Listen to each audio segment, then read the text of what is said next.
You guys did a really good job last year of eliminating negative plays, and I know a lot of that falls on running backs and quarterbacks and the offensive line eliminating sacks. But how does that translate to the wide receivers, and how can you guys as a group avoid negative plays? Yeah, we obviously with blitz pickup and just running our routes where we're supposed to be. If the quarterback flinches or is not sure what's going on, then he gets hit in the ear, and we talk about that. You got to be where you're supposed to be when you're supposed to be there, and that applies for everybody. But sometimes on those kind of things, since we're closest to the quarterback at inside, it's pretty important. What would you guys consider maybe a good game or a good season as far as how many negative plays you allow? Is it one a game or? That's a great like question. I'd say 0. I think that's not a bad goal. I think we had, the least amount of sacks maybe that coach has ever had last year. And so, that's a good start. And then, our run game is simple. So you'd hope, I think the goal would be 0 going into the game. How interested are you just to see your offense, your receivers go against a team outside of your own? Yeah, no, it's they're ready. They're ready to do that. And, like I tell them, they can't worry about who the opponent is other than the fact that they're all going to be really good players. Their linebackers and All-American, stuff like that. We can't worry about a lot of things. But, no, I think they're excited. It is. Boy, August 3rd seems like years ago, but it gets there pretty quick. But I think they're just and my guys now have all played. I got some guys that have been around there and seen some stadiums, so I think we'll be all right. Is there anything different you tell a guy like Cassidy Woods, who's kind of playing his first collegiate game today or on Saturday? Yeah, no, and he got in there a tad last year on some special teams, but I've actually tried to just kind of put some pressure on him. You know what I mean? He's got to show up and play well, and every now and again, earlier before the game, I'll say, look, dude, you got to have a good week. You know what I mean? You need to play well, and there's every now and again, there's nothing wrong with that, in my opinion, kind of with certain guys. So. And then Brandon Arconato, kind of similar to Anthony, where redshirt senior kind of had to wait his time to get in the mix. Is that something? It seems like it's where most schools people are leaving the redshirt seniors who maybe haven't had the opportunity to play or staying at WSU. Yeah, and Brandon loves it here, and we love him. He played it. It's interesting because we're always so competitive.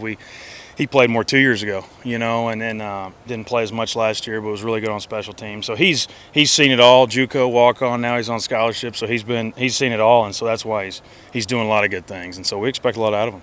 What does it say about Anthony, especially in this day and age where it seems like every day you wake up and there's a new quarterback in the transfer portal, and he could have been one of those guys like a couple of years ago looking for another opportunity, but literally waits till his redshirt senior year to get his opportunity. Yeah, it's a good sign of just overall, not to get all in America and young kids, but patience, and keep working. And, especially with Gardner coming in last year, that can test your patience now. And, he's been here a little bit, and, this is the place he wanted to go to. He knew ESOP, before he got here, all those things. And so he's just kept working, kept grinding, and I'm just excited for him. I'm going to be happy when he takes the field.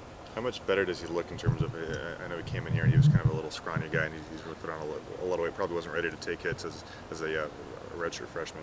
Yeah, he's a tough kid, and I told him this summer he's kind of finally getting a line or a muscle here, much like myself, and it was tough for him to get defined. But now he's bigger, stronger, and it's just more confident.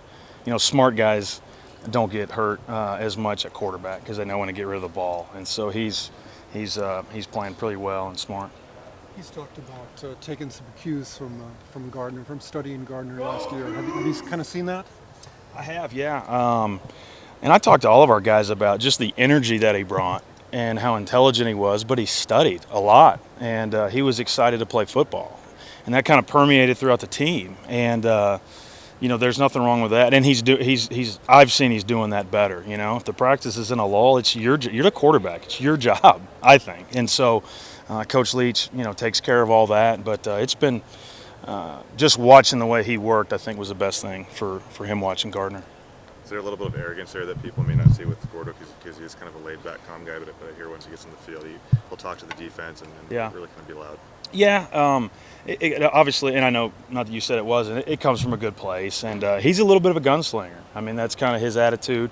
As long as he protects the ball, we're okay with that because we, obviously throw it a little bit. So, no, he's got a little bit of that, too. I call it edge in a good way, and there's nothing wrong with it.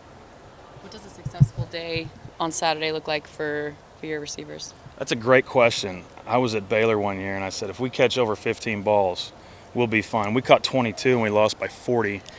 So it's an awesome question, but it's tough to gauge, catches and da-da-da. I just, for my guys, just great attitude and amazing effort. That's what we're always looking for. That's why it's gotten competitive out here is, anybody could have great effort. I could have great effort. So just a great attitude, great effort. And if anybody's close to that on our whole team, I think we'll be happy.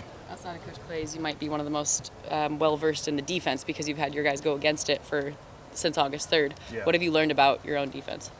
They got a chip on their shoulder too. I think a lot of guys, you know how it is with the rankings and this and that, our whole team's like that, but I think they really do. You've seen some guys as leaders step up that if you'd asked me 18 months ago, would they be leaders, I'd say absolutely not. And so I forget, guys grow up sometimes and mature, so the maturity and the leadership has really picked up, I'd say, since August 3rd, but still athletic and hopefully still playing fast. A few minutes ago, you mentioned how nice it is having as much experience as your group does. With that, where's the confidence level at? High. I'd say, and they're confident guys anyway, right? They're always open. Coach, I got them, and I'll talk about other national receivers, and they're just like, yeah, whatever. So that'll never be a problem in my group, but you still got to go do it, and they've done it in some tough arenas and some snow and some rain, and so I'm glad that won't, so to speak, freak them out, right? But it still don't matter. We got to go and roll, because the flip side is we've lost to some teams we haven't in their careers. So let's go. What's the 50 rep club on your hat there? Look here, guys. This is a special teams hat, and we got them as special teams coaches. I'm well over 50 reps coaching. I don't know if it's very good on special teams, but I think I'm a big rep guy. So it means that you've coached over 50 special teams reps? Absolutely. I don't know if they're any good, but I'm trying. How many guys have the hat?